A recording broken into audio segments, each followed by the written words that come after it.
dioxide comes in, the most acidic hydrogens on the second carbon get booted out. So now we're left with an enolate.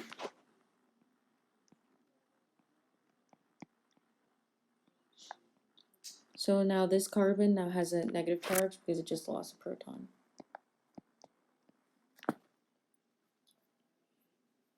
So now we talked about how the second step, the enolate acts as a nucleophile. So this new enolate is then attacking an alkyl halides like this. So the mechanism errors for this would be something like this. So this would attack, and the leaving group would be kicked off, or the halogen, and then the resulting compound would be dimethyl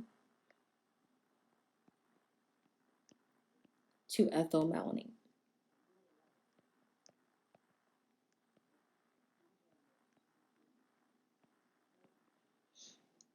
So once this happens, we have hydrolysis of the acidic ester. So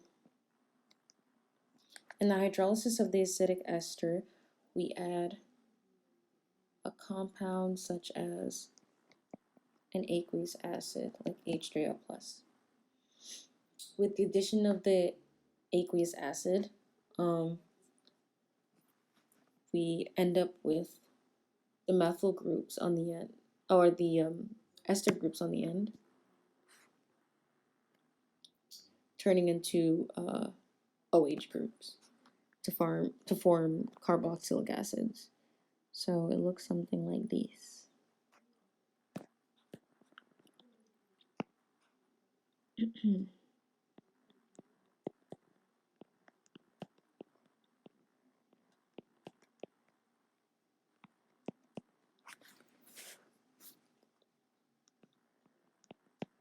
Once the carboxylic acids form, the compound readily loses carbon dioxide, like we talked about before.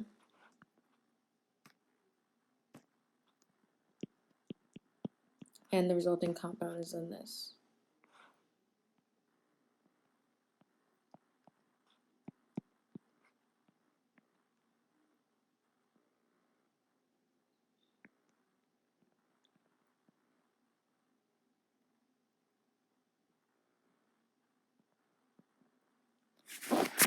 So after it loses the carbon dioxide, then we form the enol.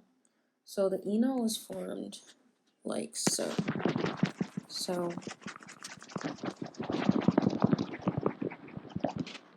when you have the original decarboxylated compound,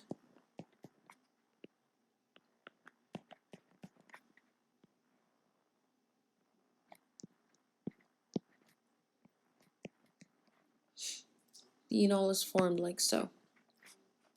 So this here, this oxygen deprotonates this oxygen, and then we have a breakage of this bond right here between the carbonyl group and the alcohol group. So this is an intermolecular attack. So the enol form looks, this is an intramolecular attack mechanism. So therefore the enol looks like this.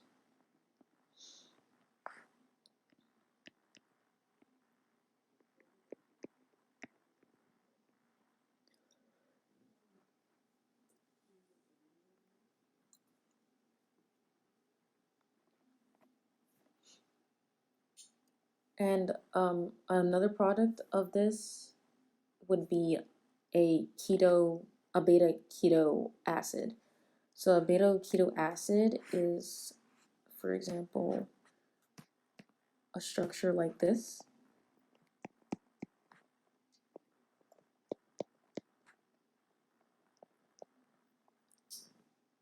And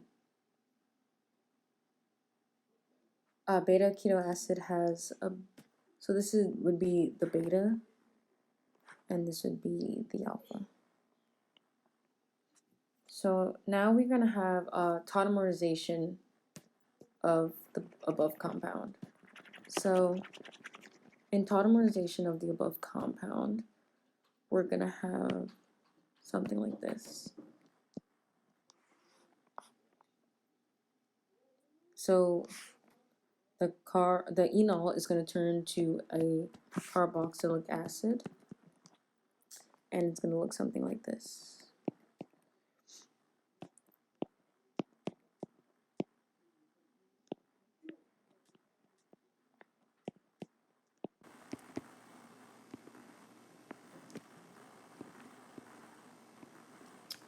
So before we were working with dimethyl dicarbonate, and now we're working with malonic ester synthesis of a hexanoic acid.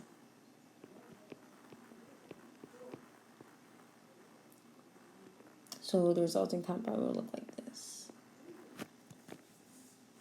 Now that we have our SN2 reaction down, now we're going to have the aqueous acid workup and the loss of the carbon dioxide and the tautomerization.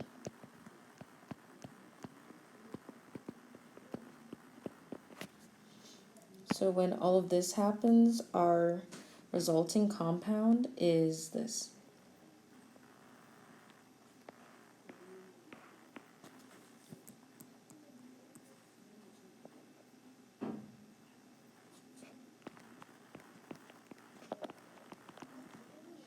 And that's hexanoic acid. So that's it for today.